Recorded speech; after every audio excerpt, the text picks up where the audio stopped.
Соңғы қоңырау сыңғырлап үнің көңілдетір-ау, арнамнан асып толқындай тасып. Соңғы қоңырау сыңғырлап үнің көңілдетір-ау, арнамнан асып толқындай тасып. Төгілгенім-ау аттанар сәтте төрімнен анау, қимадым сені соңғы қоңырау.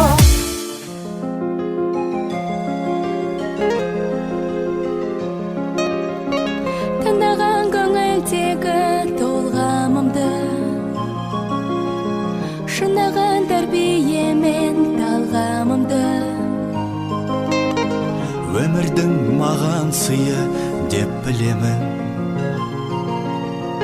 өзіңдей жанға шәкірт болғанымды. Табылған балапанем миядағы, қырандай жетілдірдің қиядағы. Ұстазға деген ыстық сағынышым, біренге қалай ғана сыялады. Ұстазым менің қамқорым едің, баулыған асыл өнерге. Жүрегім дархан, өзіңнің арқан, биікке шықсам егерде. Өнердің мен білмейтін қатпайларын, жаныма сіңіргенше тоқталмадым. Алдымнан шықты бүгін қолың болған, қанша жыл қиялдаған тәтті арманым. Ұстазым менің қамқорым едің, баулыған асыл өнерге. Жас түлектер, бүгінгі соңғы қоңырау кештері құтты болсын. Аман-есен, абыроймен аяқтайық. Барлықтарына сәттілік тілеймін. Тек қана 140 балл бұйырсын, барлықтарға ең төмен балл 100 балл болсын. Қайырлы күн, құрметті 11-ші А сыныбы, сендер өздерінің алдағы армандарының барлықтары орындалсын, қалаған барлық мамандықтарыңа, оқуларыңа түсулеріңе тілектеспін. Алдағы архивтарда осыларды көріп отырамыз деген ойдамыз. Бастарымыз ажырамай, достығымыз жарасып жүре берейік. Класстастарыма бәріне сәттілік тілеймін. Қалған оқуларына түсіп, қалаған универлеріне түсіп, грант иегерлері атануларына тілектеспін. Құрметті сыныптастарым, сендерді өте қатты жақсы көреміз. Осы жылда 11 жылда қаншама нені бастан өткіздік. Қалаған оқуларыңа түсіп, өз жолдарың тауып кетулеріңе тілектеспін. Ал құрметті менің шәкірттерім, 11 жыл бойы білімдеріне сусындар, үлкен өмірге жолдама алып бара жатсыңдар. Жолдарың ақ болсын, өмірде өз орындарын тауып, жақсы адамдар болыңдар. Құрметті менің Дариға апайым, осы жылға дейін бізге 2 жыл бері құрметтеп, сізді құрметтейміз. Бізге осындай білім беріп жатқаныңызға көп рахмет, еркелігіңізді көтеріп жатсыз. Айтқан ақылдарыңызға көп рахмет айтамыз. Біліп жатқан тәрбиеңіз, біліп жатқан біліміңізді көп рахмет айтамын.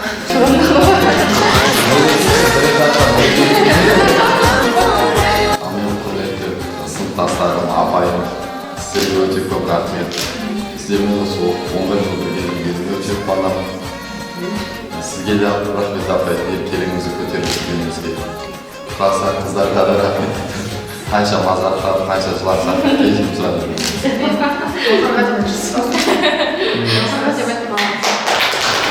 Армысыздар, құрметті ұстаздар, ата-аналар. Бүгін қуаныш пен қимастыққа толы ерекше күн. 2025-2026 оқу жылының аяқталуына арналған білімім отаныма атты салтанатты жиынға қош келдіңіздер. Кеше ғана тұлымдары желбіреп, жүректері лүпілдеп, мектеп қабырғасын имене аттаған ұл қыздарымыз ойы толып, бойы өсіп, алтын ұя мектебімен қоштасқалы отыр. Жас жүректің өмірлік құштарлы гүл, бағбан ұстаз баулыған құстары бұл. Қоштасып бүгінгі бүгінгі күн ұясынан сол құстардың бір тобы ұшқалы тұр деп Алтын Ұя мектебінің табалдырығынан үлкен өмірге ұшқалы отырған мектеп бітіруші түлектерімізді құрмет қошеметпен ортаға шақырамыз. Қарсы алыңыздар. 11-ші А сынып түлектері сынып жетекшісі Сатылова Гүлшат Жанабаева.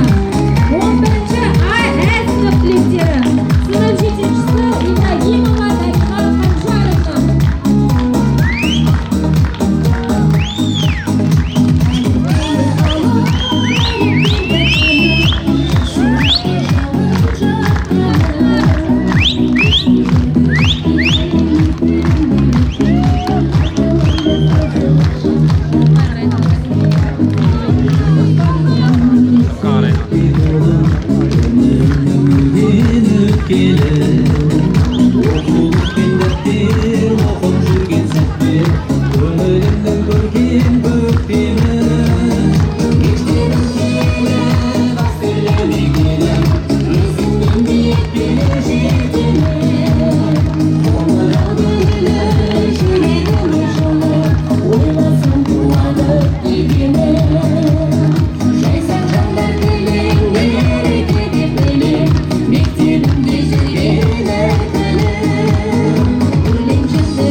оқу жылының білімім отаныма атты салтанатты жиынымызды ашық деп жариялаймыз.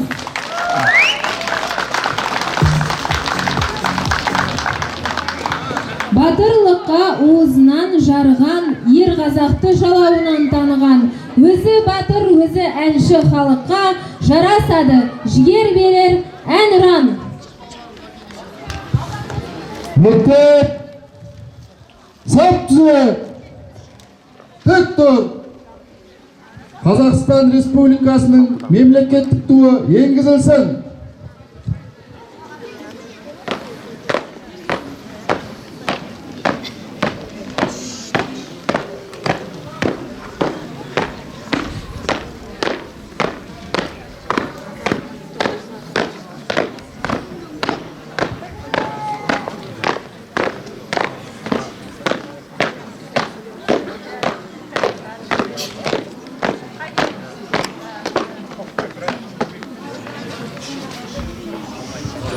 Назар туға Қазақстан Республикасының мемлекеттік гимні орындалсын.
Қазағым қонақ десе көсіледі, мұндайда жай түйіні шешіледі. Ақ тілеулі ырысқой қонақ деген өзімен ала келер несібені демекші, бүгінгі салтанатты жиынымыздың қадірлі қонағымен таныс болыңыздар. Жамбыл аудандық мәслихат депутаты Смағұлов Аяз Есентаевич. Ажырамай мектептен бір елісіз, жақсылыққа жаралған жүрегіңіз, сөз берерлік құрметпен өзіңізге, шәкірттерге арналсын тілегіңіз дей отырып, алғашқы құттықтау сөз кезегі мектеп директоры Ермекбаева Жанна Өмірбековнаға беріледі.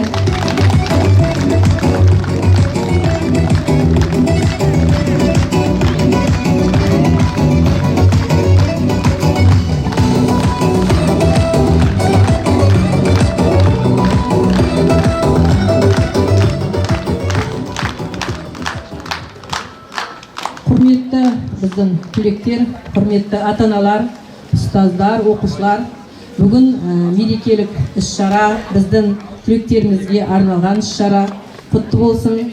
Балаларымыз жақсы ұлттық бірыңғай тестілеуден жоғарғы балл алсын, 140 балл алсын, 100-ден асырып балл алсын, денсаулықтарын мықты болсын, әрқашанда биіктен көріне беріңдер. Сәттілік сендерге, ақ жол. Ұстаздар, сіздерге осы мына сынып жетекшілеріне Гүлшат Жанабаевнаға, Дариға Қанжаровна, бастауышта берген Сұртаевна, Жанет Алғазиевна, сіздерге тек қана осы балалардың жақсы, қуанышты күндерінің бәрін бірге көруге нәсіп етсін. Ата-аналар балалардың бүгінгі соңғы қоңырау мерекесі құтты болсын. Үйлеріңізде әрқашанда бірлік, береке, қуаныш болсын. Рахмет.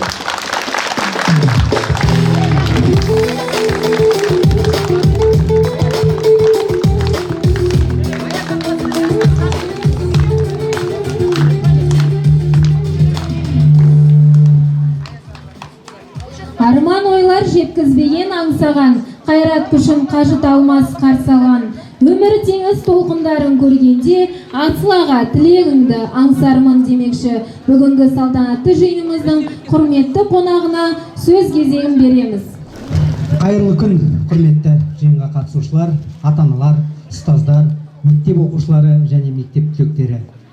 Соңғы қоңырау адам өміріндегі бір ерекше сезімге ие сәт деп ойлаймын. Осы соңғы қоңырауда барлықтарыңызды аман есен көргеніме өте қуаныштымын. Сіздерге ең бірінші аудан әкімі Нұрлан Ертасұлының сәлемдемесін жеткізгім келеді. Ол кісі оқушыларға сәттілік, түлектерге сәттілік және ұстаздарға еңбектеріне табыс тіледі. Құрметті ұстаздар, Жанна Өмірбек қыз бастаған Еңбекшіқазақ ауылы орта мектебінің ұстаздары, сіздердің еңбектеріңіз ерен. Осыншама баланы тәрбиелеп, осыншама балаға білім беріп, осы балаларды жақсы жолға салып отырған сіздердің еңбектеріңіз өте зор деп ойлаймын. Құрметті түлектер, сіздер ұлттық бірыңғай тестілеуден 140 балл, 100-ден жоғары балл алып, мемлекеттік грантқа оқуға түсулеріңізге тілектеспін. Мемлекет басшысы Қасым-Жомарт Тоқаевтың жаңа Қазақстан деген, таза Қазақстан деген акциясы бар. Бұл таза Қазақстан тек қана еліміздің, жеріміздің тазалығы емес, әр адамның, әр қазақстандықтың жүрегінің тазалығы деп түсіндіріп айтып өтті. Сол жүректеріңіз таза болса, елдеріңізге деген жаңағы білімдеріңізді арнасаңыздар, өздеріңіз осы жақсы, мықты азамат болады деп ойлаймын. Жақсылық Үшкемпіров ағамыз айтқандай, әр Қазақстаннан, әр ауылдан шыққан бір мықты азамат өзінің ауылына демеу берсе, сол Қазақстанның өркендеп өсуіне үлкен себеп болады деп айтқан болатын. Сол кісі айтқандай, әрқайсыларың осы біреуің ғана емес, барлықтарың осы ауылдың бір мектебінен шыққан мықты түлек болыңдар, мықты қызметкер болыңдар, ел басқарыңдар. Біздің Жамбыл ауданы ақындар мен батырлар жері, ақындар шықсын орталарыңнан. Қазіргі заманымыздың батырлары, интеллектуалды әлемнің жеңімпаздары, білімді жастар шықсын, спортсмендер шықсын. Осы ауылдың балалары осы мектепті, осы ауылды дүркіретіп жоғары көтереді деген сенімдемін. Құрметті ата-аналар, балаларыңыз, өсірген балаларыңыз аман болсын. еліміз аман, жұртымыз тыныш болсын, тек жақсылық заманда өмір сүрейік. Рахмет барлықтарыңызға. Рахмет. Келесі үздіктер шеруіне кезек береміз. Білім нәрін бойға құйған әр ұстаз шәкірт үшін әрқашанда асқақ. Үздіктерді тәрбиелеп өсірген сіздерге бүгін айтылады мың алғыс. Ұстаз деген жүрекке нұр себетін, бала жанын білімменен гүлдететін, талай шәкірт биіктерге самғауда, еңбегіңіз ел алдында ең қымбатын. Коммуналдық мемлекеттік мекемесі бірінші дәрежелі диплом Әскербек Құндыз Ырғызбек қызына беріледі.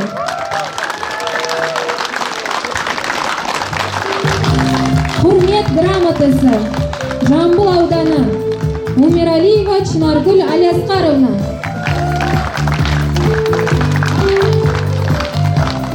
Жамбыл ауданы құрмет грамотасы Тұтқышбай Гүлмира. Жамбыл ауданы алғыс хат Ибрагимова Дариға Қанжаровна.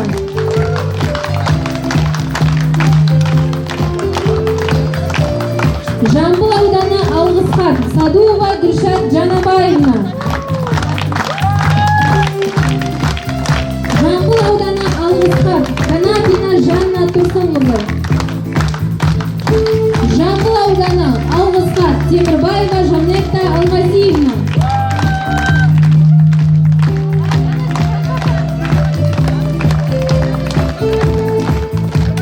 Алматы облысы білім басқармасы Жамбыл ауданы бойынша алғыс хат Надырова Әйгерім Серікбаевна. Жамбыл ауданы бойынша екінші дәрежелі диплом Әскербек Құндыз Ырғызбек қызы. Жамбыл ауданы құрмет грамотасы Сулыкова Мөлдір Мауленовна.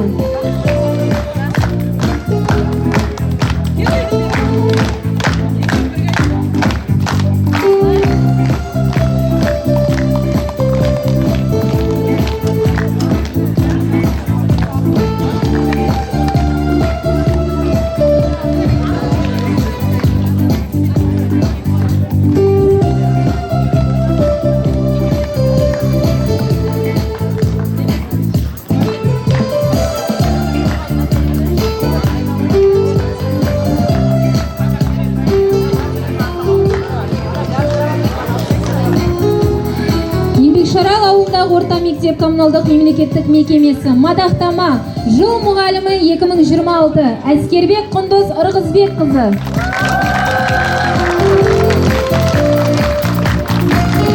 Шарал ауылдағы орта мектеп мадақтама үздік педагог 2026 Қызырхан Асқар. Әскербек Құндыз жыл мұғалімі 20 мың теңге.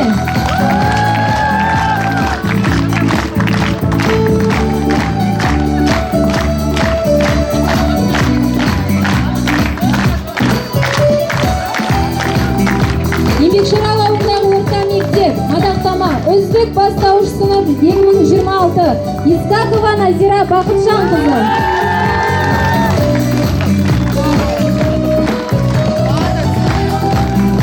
Шарал ауылдағы орта мектеп мадақтама үздік сынып жетекші 2026 Дәуренбаева Гүлдана Нұрмұхаметовна.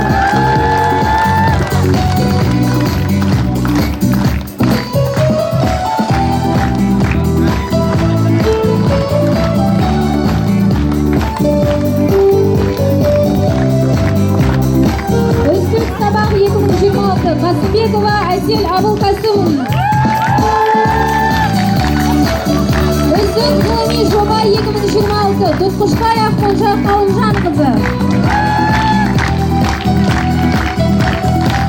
Үздік орыс тілі мұғалімі 2026 Сиринова Сәуле Сиринова.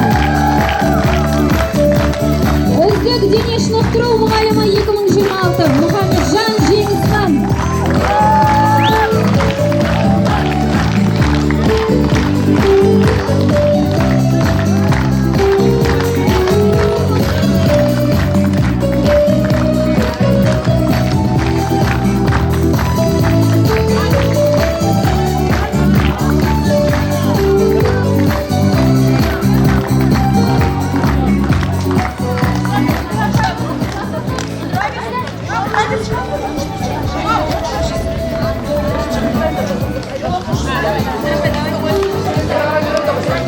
Жыл оқушысы 2026 11-ші А сынып оқушысы Қондыбаев Досым.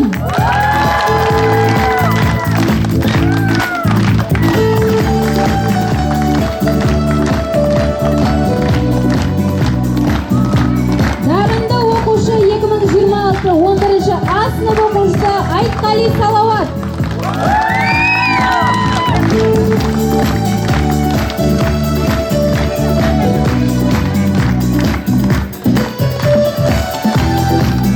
Мектеп мақтанышы 2026 11-ші А сынып оқушысы Ардақ Арина.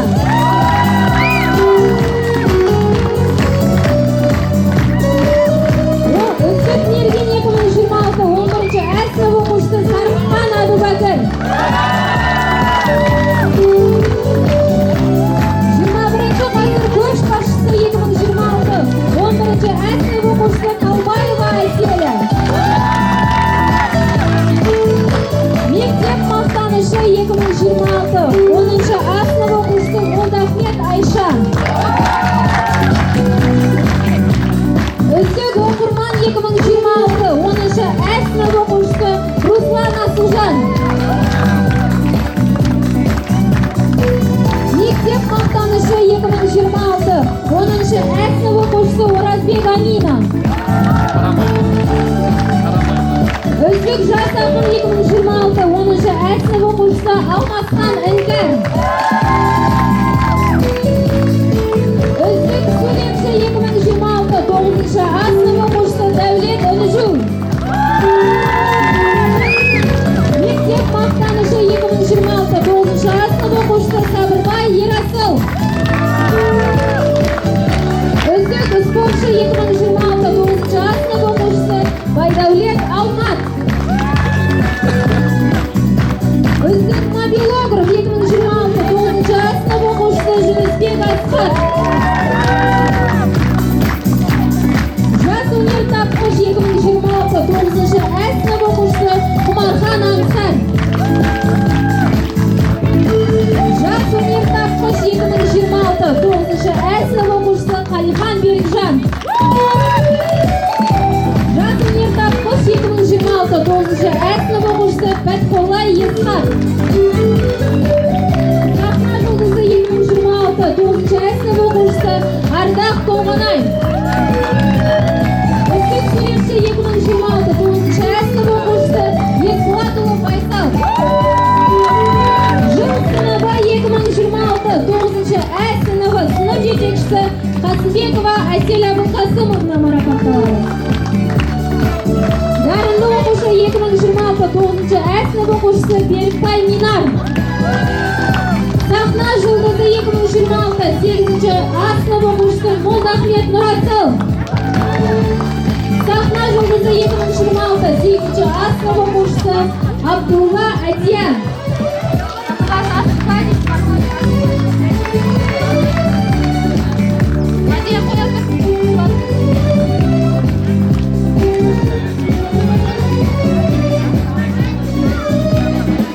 Сахна жұлдызы 2026 8-ші А сынып оқушысы Айдын қызы Аяулым.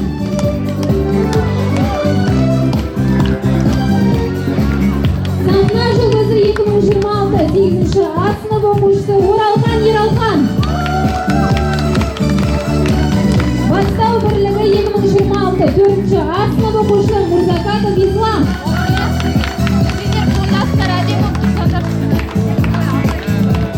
Бастау бірлігі 2026 3-ші Б сынып оқушысы Мұңлық Айбатыр.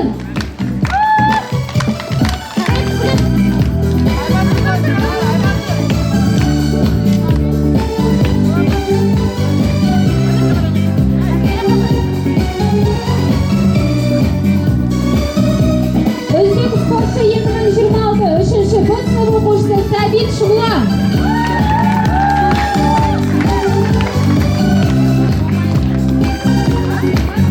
Бастау бірлігі 2026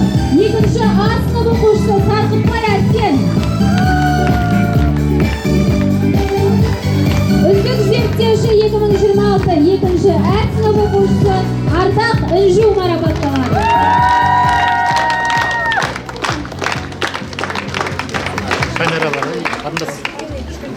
2025-2026 оқу жылының үздік ұстаздарын, мектеп мақтаныштарын құттықтаймыз. Алла расуларыңыз көп болсын.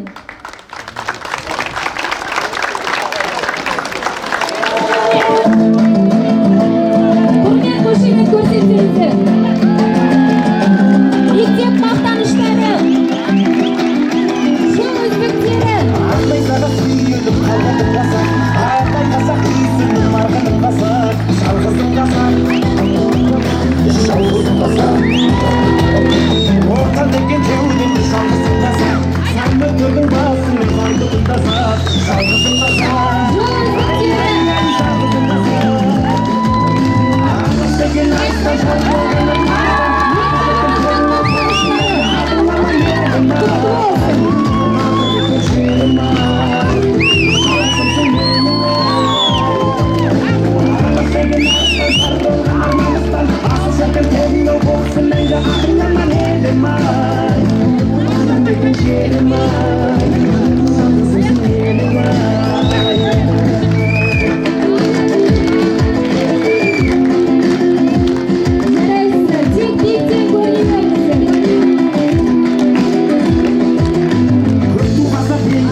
Жетістіктеріңіз құтты болсын. Енді келесі кезекте Ардақ Арина мен Жалғау Гаухардың орындауында тек алға әні.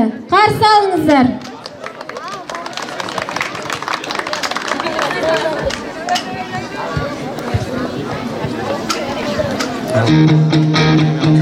Құрмет қошемет көрсетіп отырыңыздар.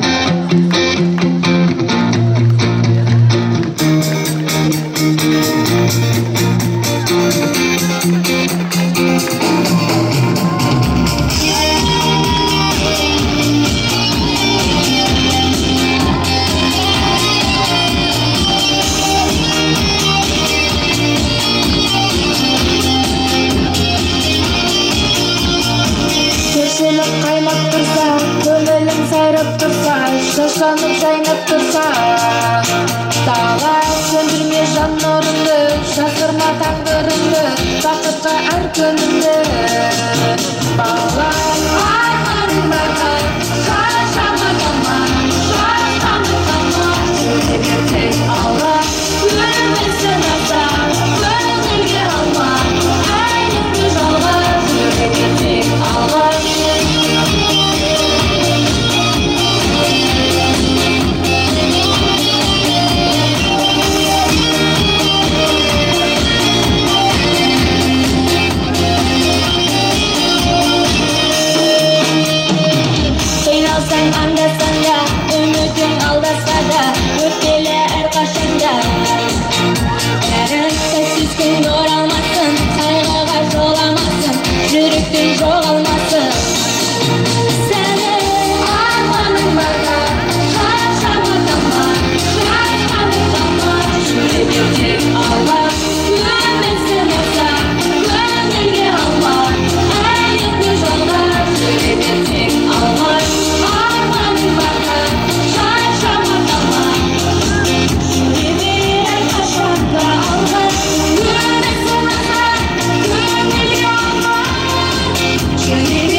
Алматы облысы білім басқармасы облыстық әдістемелік орталығы. Алғыс хат Қызырхан Асқар.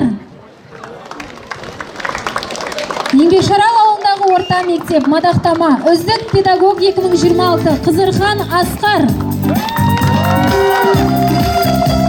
Үздік авторлық бағдарлама 2026 Кадегұлы Жанарбек.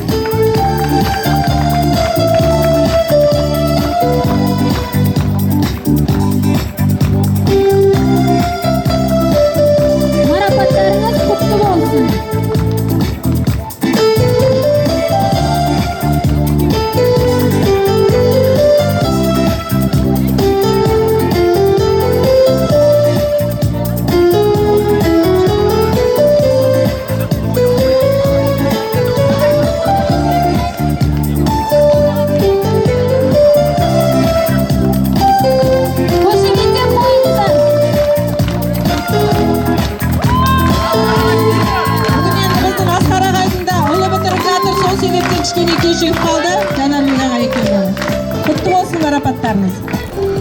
Жақсы шәкірт азамат атанады, халқына атанадан баталады. Ұрпағына айтсын деп ақ тілегін, ортаға шақырайық атананы. Сөз кезегі құрметті де қадірлі атаналарымыздың атынан Дайырбаев Ардақ Бақиятович пен Дәуренбаева Манат апаға беріледі.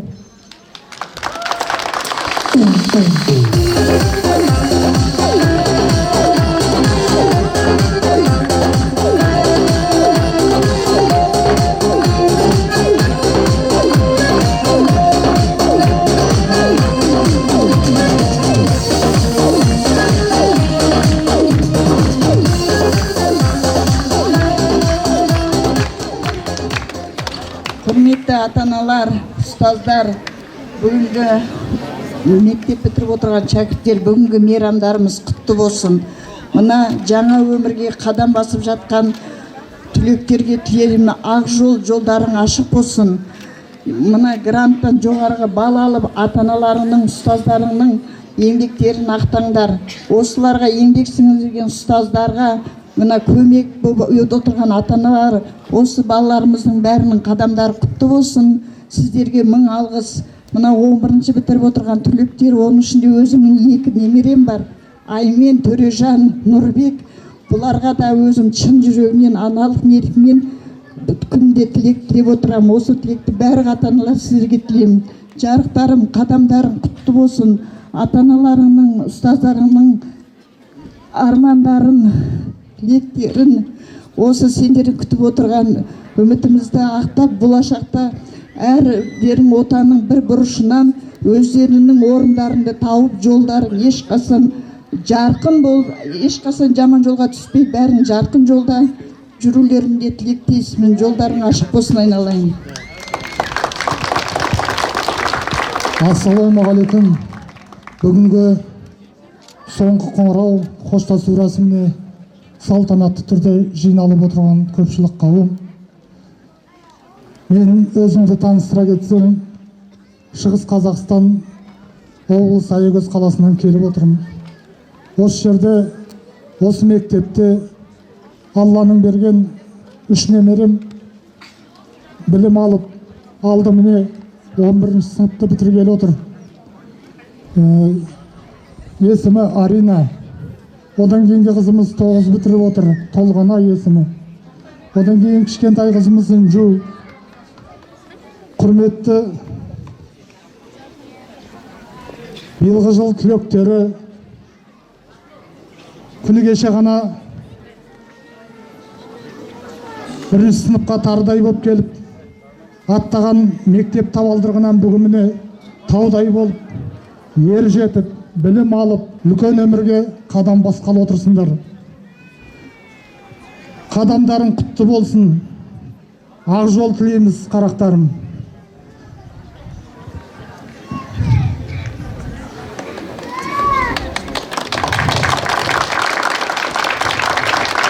Алдыда әлі бағындырар белестерің, алар асуларың бар. Жоғарғы оқу орындарын ойдағыдай бітіріп, еңбекке араласып, елімізге, мемлекетімізге адал қызмет етіп, ел арасында елеулі тұлға болып қалыптасуларыңа шын жүректен тілектеспіз.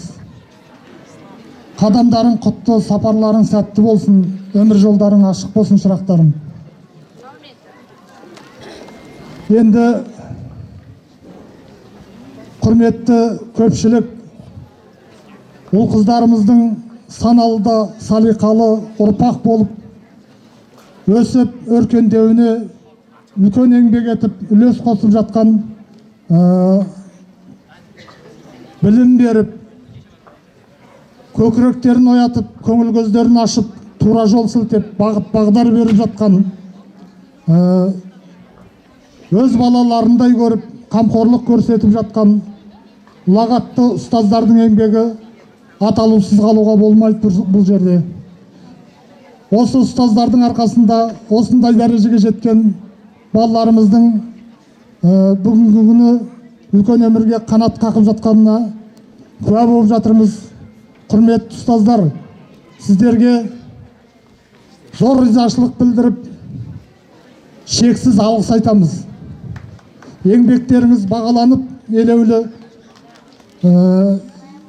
мәртебелеріңіз асқақтай берсін. Өмірдегі бар жақсылықты тілейміз сіздерге. Қадамдарың құтты болсын, түлектер, жолдарың ашық болсын. Құрметті ата-аналар, балаларымызды биік белестерден көре берейік алдағы уақытта.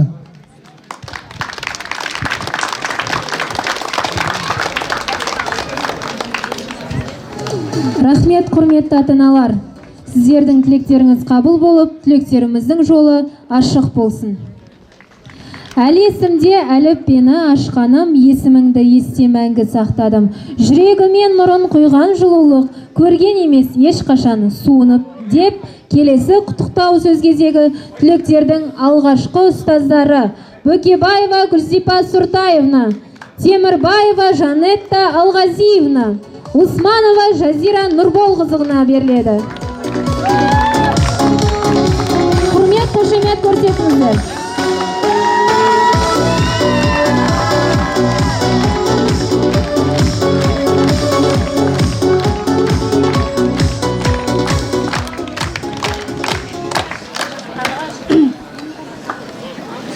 Құрметті ұстаздар, оқушылар, бүгінгі мерекелеріңіз құтты болсын.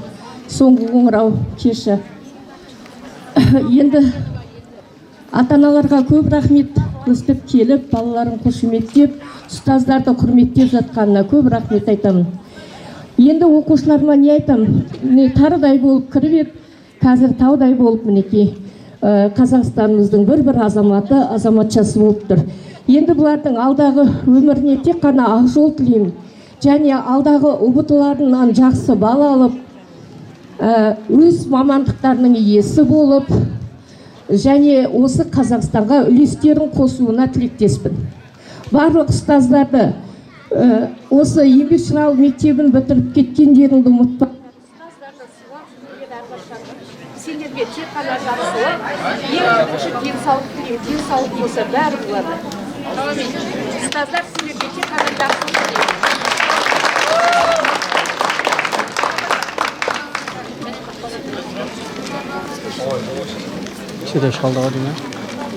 Құрметті ата-аналар, оқушылар, түлектер, 2015 жылы ғана кішкентай бірінші сыныпқа алып едім оқушыларымды.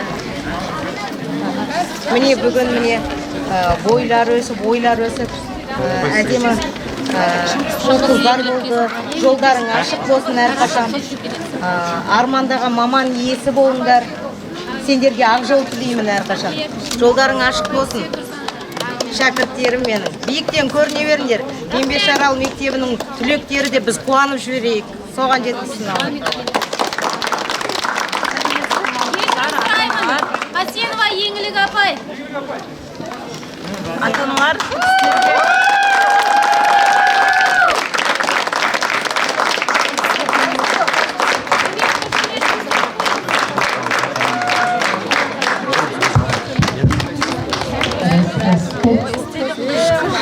Қасенова Еңлік апай, жас түлектеріміздің ең бірінші апайлары.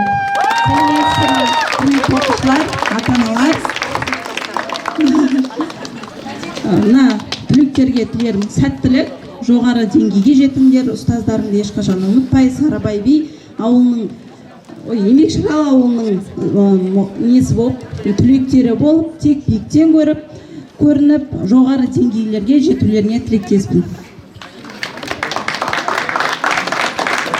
Құрметті ұстаздар, ата-аналар және бүгінгі бітіріп отқан түлектер, сендерге ақ жол тілеймін. Бүгінгі ақ жол сапарларың сәтті болсын. Алдағы ұбт-дан жоғарғы балл алып, өздерінің армандаған мамандық иесі болыңдар.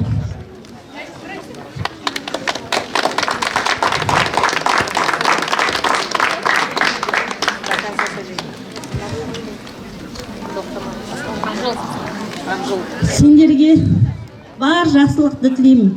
Әрдайым сендермен біргемін. Ақ жол тілектер сіздерге. Рахмет көп. Енді бізге қазір қонақтар келіп тұр екен. Осыдан 30 жыл бұрын мектеп бітірген түлектерімізді ортаға шақырайық. Құрмет, қошемет көрсетіп қойыңыздар. 30 жыл бұрын бітірген мектеп түлектері.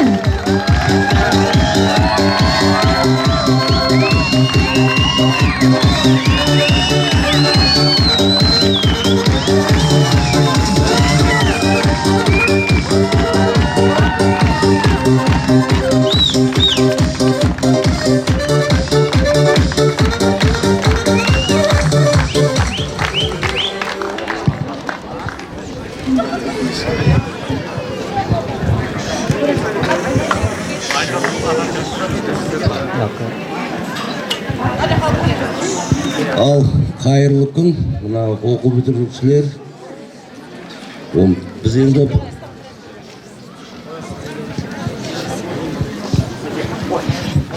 қайырлы күн. Ал мына бұрын екі ауылға бір ортақ мектеп болды ғой. Қазір Құдайға шүкір мектептер салынып жатыр, жаңа мектептер, Аллаға шүкір. Енді 30 жыл бұрын осы Қарасу орта мектебінде оқыды, осы Еңбекшіқала тұрғындары бар. Қазір енді Аллаға шүкір, мына не дейміз? Ұстаздарға рахмет, білім берген. Көз ашып жұмғанша 30 жыл уақытта өтіпті. Енді Құдай бұйыртса 40 жылдық, 50 жылдықты біз төрт көзіміз түгел аман есен жете берейік. Мына оқып өтіріп жатқан оқушыларға айтарымыз, енді өмірде өз жолдарыңыз тауып, бір маман иесі болып, мына көз көрген үлкен кісілер аман болсын, мына ұстаздарымыз аман болсын. Ұстаздарға мың алғыс. Енді бүгін енді 4-5-еміз келіп отқанымыз, өздеріңіз білесіздер, бәрі жұмыс бабы. Бүгін дүйсенбі күніне түсіп тұрғаннан кейін 25-і. Біраз құрдастарымыз жұмыстан босай алмады. Енді дұрыс жағынан түсінерсіздер. Мына енді 30 жылдық түлектердің атынан мына мектепке теннис, настольный теннис. Ал құтты болсын.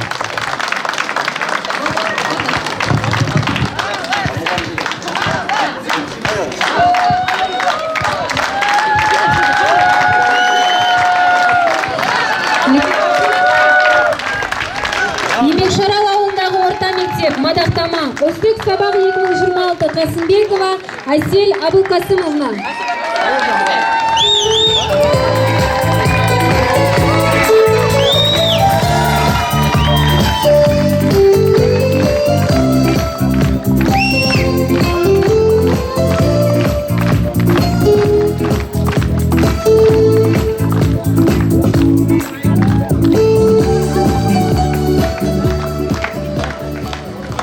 Мектебімізді елеп ескеріп келіп отырған түлектер, сіздерге мың алғыс. Сыйлықтарыңызға көп рахмет.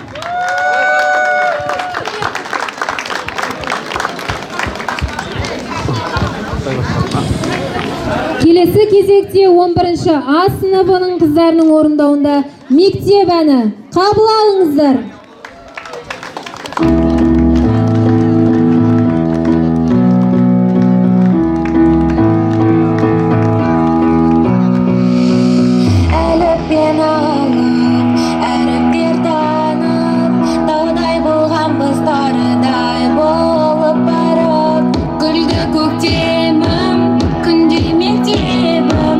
Шашатын ертеңіме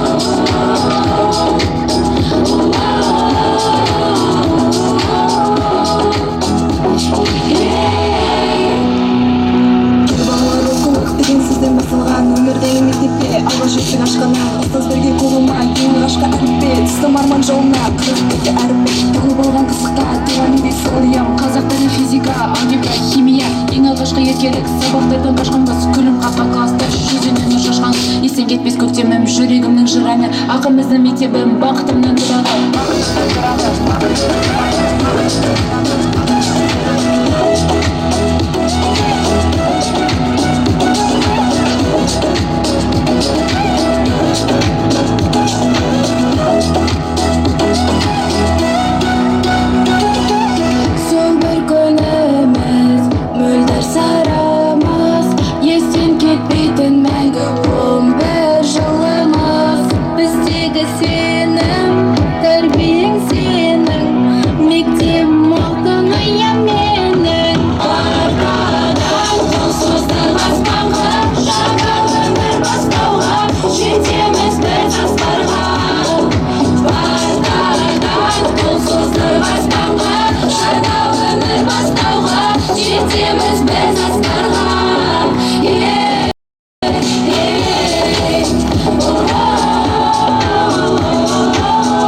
Келесі кезекте Қондыбаев Досым, Қанат Аймен, Қанат Төрежан, Даниярұлы Нұрбектің орындауында достығымыз жарасқан әні.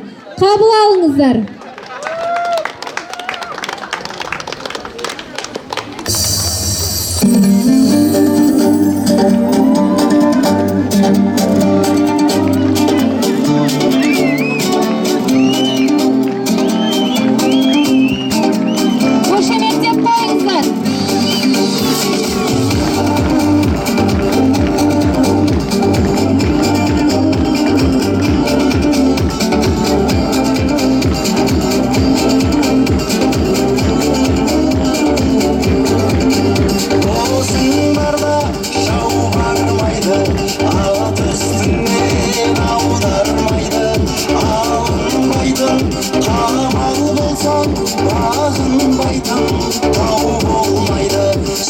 Шешілмеген дау қалмайды, дауласқандар дауғармайды.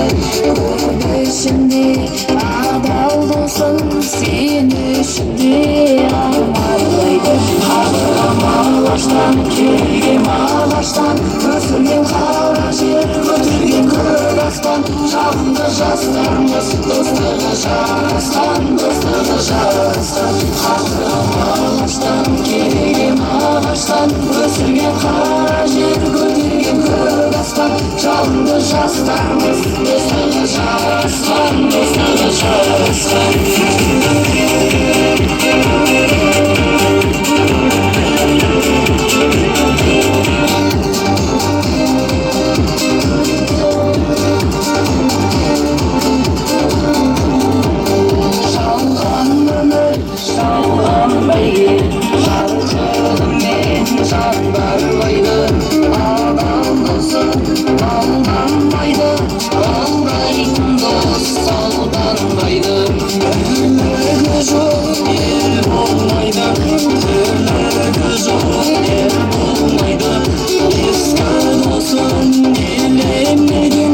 Baqırtında ağlarmaydı. Ağlarmaydı.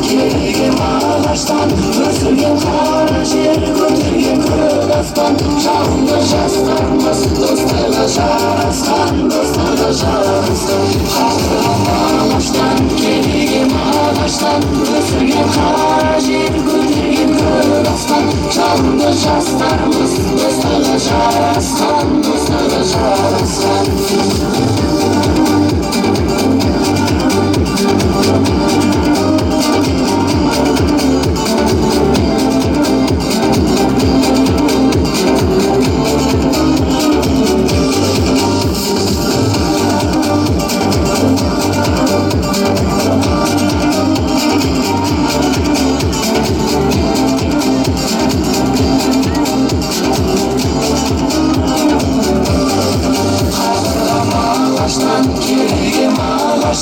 өсірген қара жер көтерген көк аспан жалынды жастарымыз достығы жарасқан достығы жарасқан қадірлі ағаштан кереген ағаштан өсірген қара жер көтерген көк аспан жалынды жастарымыз достығы жарасқан достығы жарасқан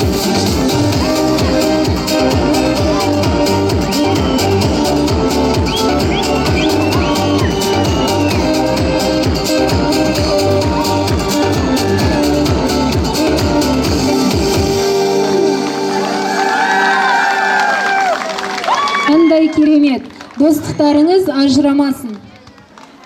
Жүректері лүпіл қаққан, қимастық пен қуаныш, аңсау мен арман сезімдері араласқан. Осынау сәтте шәкірттік сәттің соңғы, өмір жолының алғашқы қадамында тұрған жас түлек. Ендігі сөз сіздерге беріледі. Барлықтарыңызды көргенде қуаныштымыз. Бүгін біздің өміріміздегі ең маңызды күндердің бірі. Осы қуанышты бізбен бөлісіп келгендеріңізге көп-көп рахмет айтамыз. Ең алдымен мен өз сөзімді ұстаздарыма деген алғыстан бастағым келіп тұр. Құрметті Жанна Өмірбековна бастаған Емшірал ауылындағы орта мектебінің ұлағатты ұстаздары,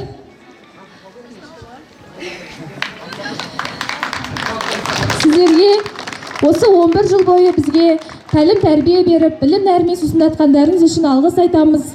Өзімнің ерекше алғысымды Бөкебаева Гүлзипа Сұртаевнаға, Касенова Ерлік Талайбековнаға және Ибрагимова Дариға Қанжаровнаға айтамын. Осы 11 жыл бойы менің сынып жетекшілерім болып, маған жол көрсетіп, бағыт-бағдар бергендеріңіз үшін көп-көп рахмет. Барша ұстаздар, сіздерге отбасыларыңызға бағыт пен береке, жұмыстарыңызға табыс тілеймін. Осылай еліміздің абыройын асқақтататын дарынды да талантты шәкірттеріңіз көп болсын. Және өзімнің сыныптастарыма алғыс айтқым келіп тұр. Сендерге деген алғысымды сөзбен айтып жеткізу мүмкін емес. Қанша жерден ренжітсек те, арамызда түсініспеушіліктер орын алса да, барлықтарының орындарын мен үшін бөлек. Барлықтарыңды жақсы көремін. Сендерге алдағы уақытта тек қана сәттілік тілеймін. Қайда жүрсеңдер де жолдарың ашық болсын. Алда барлығымызды үлкен сынақ күтіп тұр. Сол сынақтан сүрінбей өтіп, өздерін армандап таңдаған мамандықтарының білікті маман иелері болуларына тілектеспін.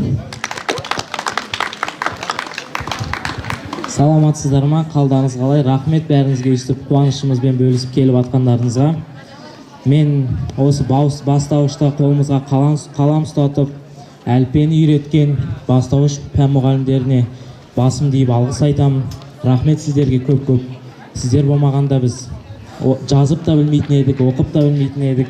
Сіздердің арқаларыңыз бәрі. Рахмет сіздерге көп-көп.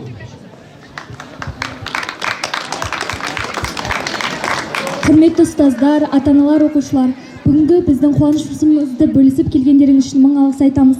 Бүгін біз үшін ерекше күн. Болашақ өмірге бір адым қадам бастық.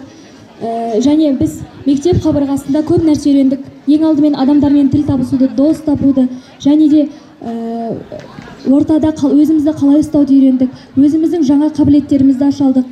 Және мен ұстаздарыма көп алғыс айтамын.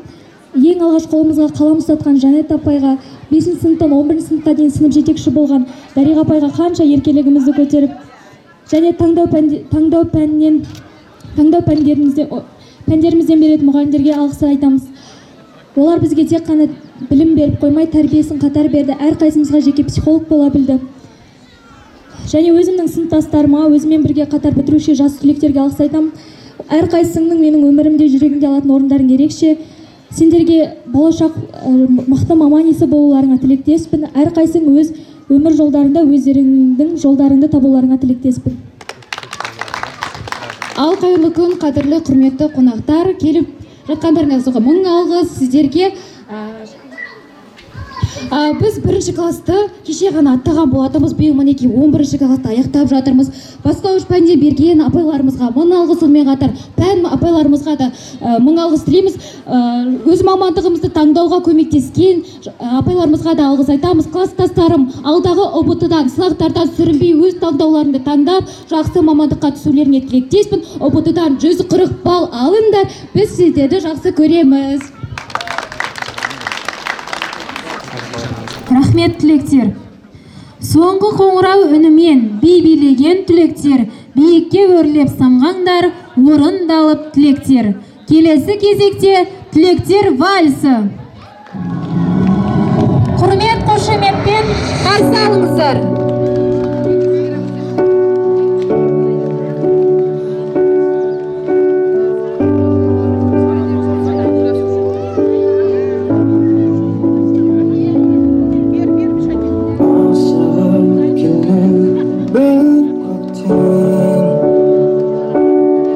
Жүректің жан сырын айтып, бақытты шақты көрсете, бәрі де өтеді екен.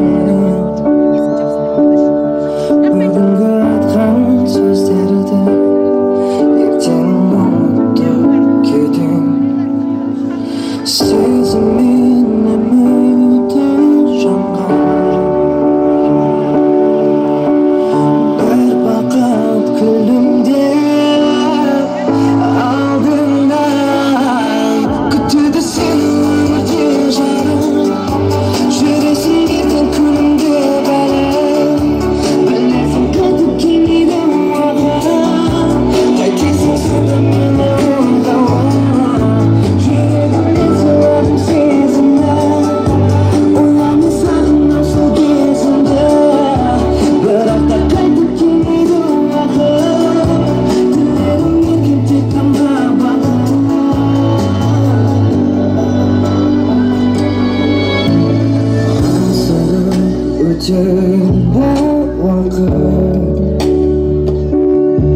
жүректің жан сырын айтып, қуантып қайтамайды.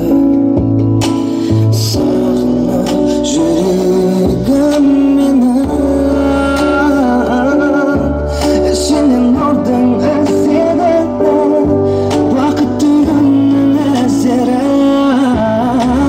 есіңнен кетпейді менің. Өзіңмен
керемет көрініс. 11-ші сынып түлектеріне қошемет көрсетіп қойыңыздар.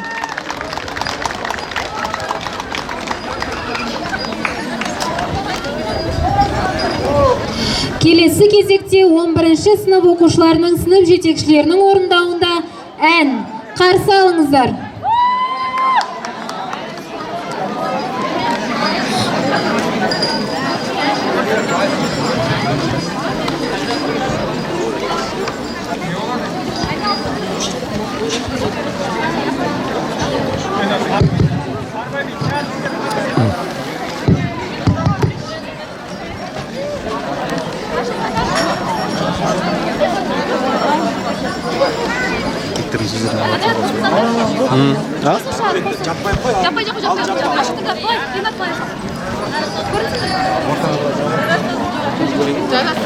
Қымбатты менің жас түлектерім, қимастықта, қобалжуда және ақ тілектерге толы өзгеше мереке соңғы қоңырау мерекесі құтты болсын.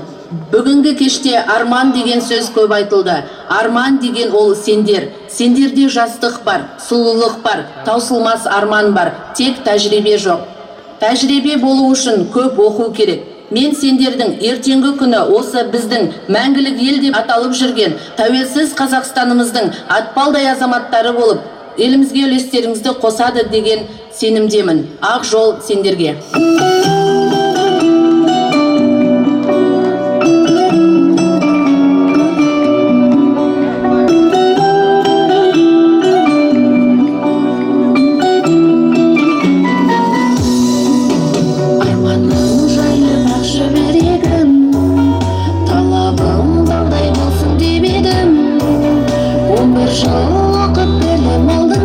Мектепте өтті жақсы күндерім, балалық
graduates.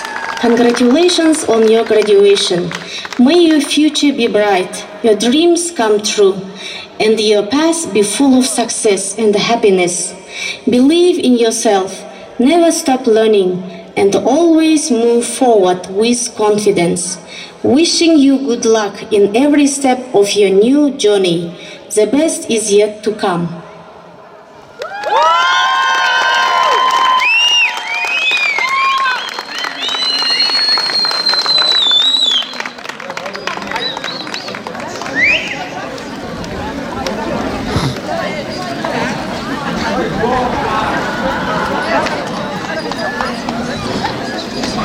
Өте керемет. Міне, көптен күткен сәтте келді. Бұл қоңырау үні біреулер үшін оқу жылының аяқталғанын білдірсе, түлектер үшін үлкен өмірге басталған жолдың үні. Соңғы қоңырау соғу құрметі 11-ші сынып түлектері, алтын белгі үміткерлері Азат қызы Сымбат, Ардақ Арина, Қанат Аймен, Қалбаева Әсел, үздік аттестат үміткерлері Қалихан Жадыра, Есболатұлы Қайсарға, бірінші сынып оқушысы Қожахметов Ислам, Әбзелбай Кәусар, Қанағат Аймир, Нұрбек Нұрдаулет, Әділ Аружан, Мұрзабаева инабатқа беріледі. Соңғы қоңырау соғылсын.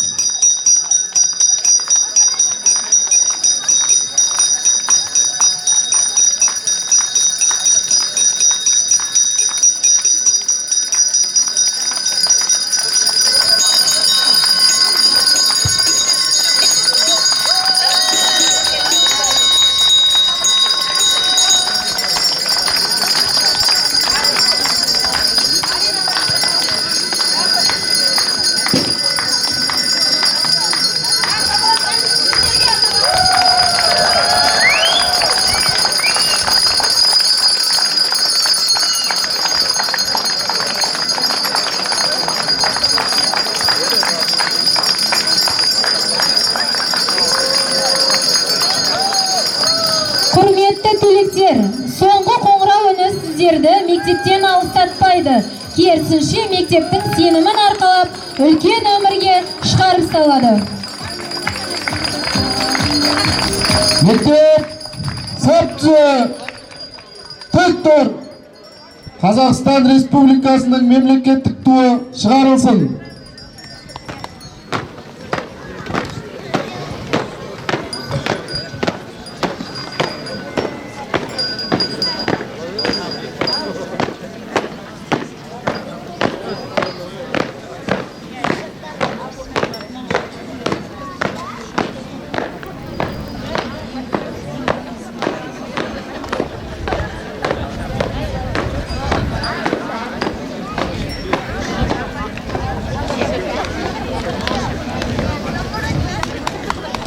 Қоштасады алтын ұя мектебің, маңдайыңнан сипап өтер көктегін. Сәт сапар деп қол бұлғаймыз бәріміз, тілейміз біз армандарға жеткенін. Ұлттық бірыңғай тестті табысты тапсыруларыңызға тілектеспіз. Жаңа өмірлеріңізге ақ жол, сәт сапар тілейміз. 2025-2026 оқу жылының аяқталуына арналған білімім отаныма атты соңғы қоңырау салтанаты аяқталды. Баршаңызға сәттілік, амандық және қауіпсіз жаз тілейміз. Енді қоңырау соғылмайды бізге, енді ол күндер оралмайды мүлде. Құрметті ата-аналар, ұстаздар, оқушылар, сіздерді барлықтарыңызды биылғы 2025-2026 оқу жылының аяқталуымен құттықтаймын. Түлектерге тілерім денсаулықтары мықты болсын, армандаған армандары орындалсын, ұлттық бірыңғай тестілеуден 100-ден асырып 140 балл алсын. Ата-аналар, балаларымыздың қызығын әрқашан көріп қуанып жүре беріңіздер. Біз де сіздермен бірге біздің балалардың жақсылықтарын, қуаныштарын бірге көріп жүре береміз.